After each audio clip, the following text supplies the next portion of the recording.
ನಾಗರ ಪಂಚಮಿ ಹಬ್ಬದ ಸಿದ್ಧತೆಯಲ್ಲಿ ಹೆಣ್ಣು ಮಕ್ಕಳು ಅಲಂಕಾರ ವಸ್ತುಗಳ ಖರೀದಿ ಬಲು ಜೋರು. ಸರದಿ ಹಾಲಿನಲ್ಲಿ ಕುಳಿತು ಜೋಳದ ಅಳ್ಳು ಹುರಿದುಕೊಳ್ಳುತ್ತಿರುವ ಜನ. ಸ್ಟಾರ್ ನ್ಯೂಸ್ ವಾಹಿನಿ ಹುಲಸೂರು.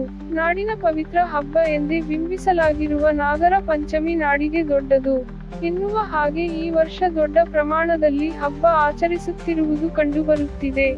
ಯುವತಿಯರು, ಮಹಿಳೆಯರು ಜನರಲ್ ಸ್ಟೋರ್ಗಳಲ್ಲಿ ಅಲಂಕಾರ ವಸ್ತು ಖರೀದಿಸುವಲ್ಲಿ ತಲ್ಲೀನರಾದರೆ, ಇನ್ನು ಕೆಲ ಮಹಿಳೆಯರು ಜೋಳದ ಅಳ್ಳು ಹುರಿದುಕೊಳ್ಳುತ್ತಿದ್ದಾರೆ.